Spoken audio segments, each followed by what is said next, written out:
Back to xylem ലേണിംഗിന്റെ പുതിയൊരു ക്ലാസ്സിലേക്ക്, ഒരു കുഞ്ഞു വീഡിയോ ക്ലാസ്സിലേക്ക് എല്ലാവർക്കും സ്വാഗതം. അപ്പോ നിങ്ങളുടെ കൂടെ ഞാൻ ശ്രുത ടീച്ചറാണ് കേട്ടോ. പരീക്ഷാ കാലമൊക്കെയാണ്, അപ്പോ മാതൃഭാഷാ ദിനമൊക്കെയാണ് അല്ലെ. അതിനോടനുബന്ധിച്ച് കുറച്ച് കാര്യങ്ങളൊക്കെ നമ്മൾ പഠിക്കേണ്ടതായിട്ടുണ്ട്. അതിന്റെ ഇടയ്ക്ക് LSS ഉണ്ട്, USS ഉണ്ട് എന്ന് വേണ്ട നിരവധി പരീക്ഷകളുണ്ട്. നമ്മുടെ ആനുവൽ എക്സാമിന്റെ സമയത്തും ചോദിക്കാൻ സാധ്യതയുള്ള ചില ചോദ്യങ്ങൾ അല്ലെ, വളരെ നമ്മൾ അറിഞ്ഞിരിക്കേണ്ട, മലയാളം പഠിക്കുന്നവരെ അറിഞ്ഞിരിക്കേണ്ട കുറച്ച് കാര്യങ്ങളാണ് ടീച്ചർ ഇന്ന് ഇവിടെ പറയാൻ പോകുന്നത്. നമുക്ക് നേരെ കാര്യത്തിലേക്ക് കിടക്കാം. ഇതാണ് പുരസ്കാരങ്ങൾ. നിരവധി പുരസ്കാരങ്ങളെ പറ്റി നിങ്ങൾ കേട്ടിട്ടുണ്ട് അല്ലെ. ജ്ഞാനപീഠ പുരസ്കാരം, വയലാർ അവാർഡ്, ഇതൊക്കെ ടീച്ചർ ഒരു വീഡിയോ ആയിട്ട് ചെയ്തിട്ടുണ്ട്, നമ്മുടെ ചാനലിലുണ്ട്. എല്ലാവരും അത് നോക്കണം. ഇന്ന് ഏതൊക്കെ കാര്യങ്ങളാണ് പറയാനുള്ളത് എന്ന് നമുക്ക് നോക്കാട്ടോ. ഓക്കെ, അപ്പൊ ചാനൽ കാണുന്നവർ, ആദ്യമായിട്ട് കാണുന്നവർ സബ്സ്ക്രൈബ് ചെയ്യുക. അതുപോലെ വാട്സപ്പ് കമ്മ്യൂണിറ്റി ഗ്രൂപ്പിൽ ഇതുവരെ ജോയിൻ ചെയ്യാത്തവരെ എല്ലാവരും ഒന്ന് ജോയിൻ ചെയ്തേക്കുക. കാരണം ഇനി പരീക്ഷ കാലമാണ്, നിങ്ങൾക്ക് ചോദ്യങ്ങൾ വേണം, അതുപോലെ നോട്ട്സുകൾ വേണം. അതിന്റെ എല്ലാം ഓട്ടപ്പാച്ചിലിനിടയിൽ വാട്സപ്പ് കമ്മ്യൂണിറ്റി ഗ്രൂപ്പിൽ ജോയിൻ ചെയ്തില്ലല്ലോ, അതിലുള്ള ടെൻഷൻ ഒന്നും വേണ്ട, ഇപ്പൊ തന്നെ അങ്ങ് ജോയിൻ ചെയ്തേക്കട്ടോ, അത് കണ്ട ഉടനെ തന്നെ. അപ്പോ നമുക്ക് നേരെ പോകാം. പുരസ്കാരങ്ങൾ. ടീച്ചർ ഒരു ചോദ്യം ചോദിക്കുകയാണ്. 2023 കേരള സംസ്ഥാന ചലച്ചിത്ര പുരസ്കാരം നേടിയ സിനിമ ഏതാണ് എന്നാണ് ചോദ്യം. സിനിമ നിങ്ങൾക്ക് എല്ലാവർക്കും ഇഷ്ടമുള്ള ഒരു മേഖലയാണ്. അപ്പോ സിനിമാ രംഗത്ത് നിന്നുള്ള ചോദ്യങ്ങൾ സാധ്യതയുണ്ട്. 2023 കേരള സംസ്ഥാന ചലച്ചിത്ര പുരസ്കാരം നേടിയ സിനിമ ഏതാണ്? നിങ്ങൾക്ക് ഏതാണ് എന്ന് തോന്നുന്നുണ്ടെങ്കിൽ, അല്ലെങ്കിൽ മനസ്സിലേക്ക് വരുന്ന ഒരു ഉത്തരം എല്ലാവരും ഒന്ന് കമന്റ് ചെയ്തോളൂ കേട്ടോ. അപ്പൊ ഉത്തരം ഏതാണെന്ന് നോക്കാം. ചലച്ചിത്രം എന്ന് പറഞ്ഞാൽ എന്താണ്? യെസ്, നമ്മുടെ സിനിമയെ കൊണ്ട് തന്നെയാണ് പറയുന്നത് അല്ലെ.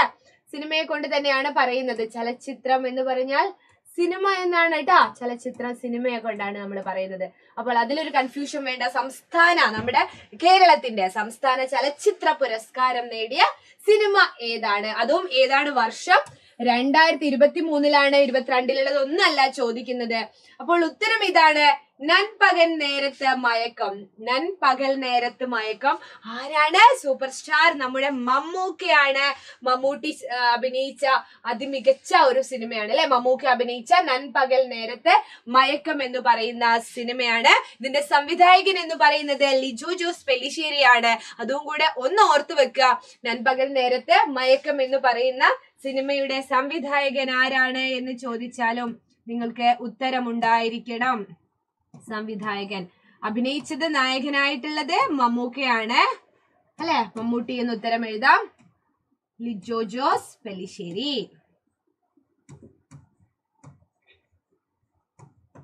പെല്ലിശ്ശേരിയാണ് അല്ലെ. അപ്പോൾ ഏതാണ് സിനിമ?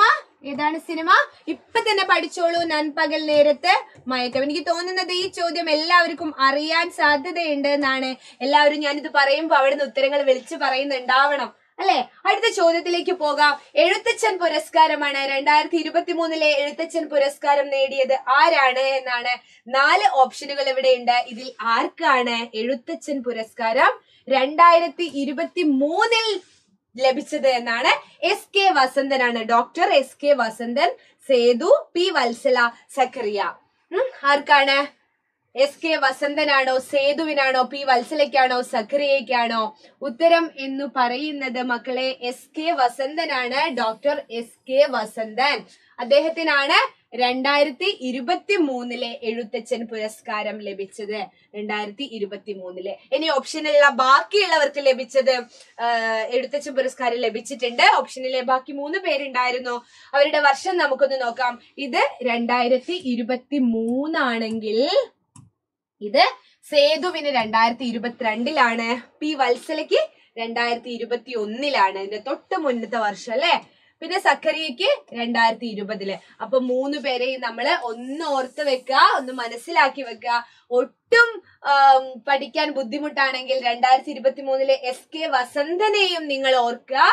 പിന്നെ 2021 ലഭിച്ച P വത്സല ടീച്ചറെയും നിങ്ങൾ ഓർത്ത് വെക്കുക. കാരണം എന്താണ്?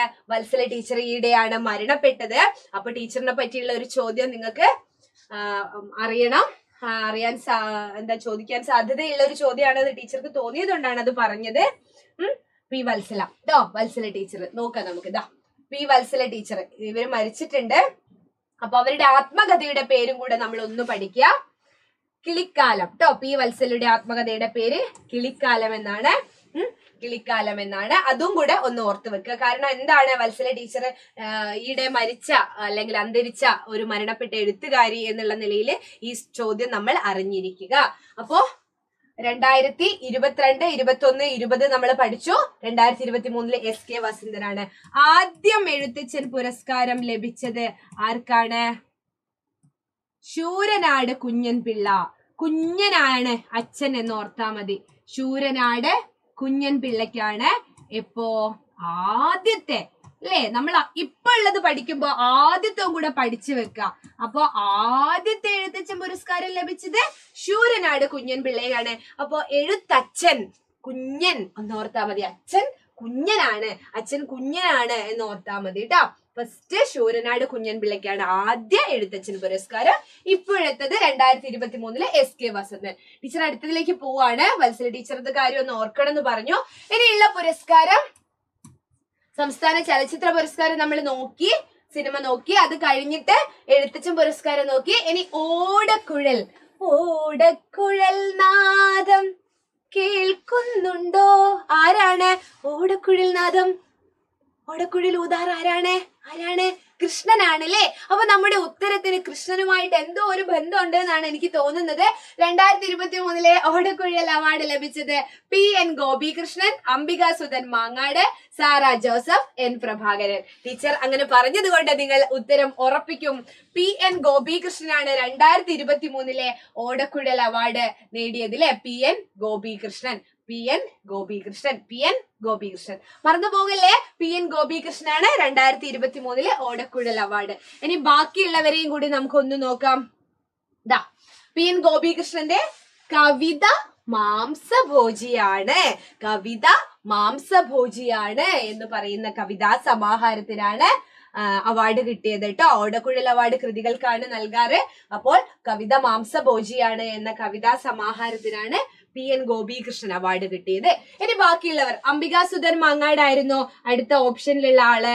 അപ്പൊ അംബികാസുധൻ മാങ്ങാട് 2022 അതായത് കഴിഞ്ഞ വർഷത്തെ ഓടക്കുഴൽ പുരസ്കാരം ലഭിച്ചത് അംബികാസുധൻ മാങ്ങാടിന്റെ പ്രാണവായുവിനാണ് കേട്ടോ. പ്രാണവായുവിന്. പിന്നെ 2021 സാറ ജോസഫിന് കിട്ടി. ബുധിനിക്കാണ് കിട്ടിയത്. ബുധിനിക്ക്. ഇനി 2020 അവാർഡ് നൽകിയിരുന്നില്ല. നോ അവാർഡ് കേട്ടോ. അവാർഡ് നൽകിയിരുന്നില്ല. ഇത് ഓർത്ത് വെക്കണമെന്നൊന്നുമില്ല. കാരണം നിങ്ങളോട് ഇപ്പൊ എന്തായാലും 2023 22 ഒന്ന് അറിഞ്ഞു വെക്കുക. N പ്രഭാകരന് 2019 ആണ് അവാർഡ് കിട്ടിയത് എന്നും കൂടെ ഓർത്ത് വെക്കാം.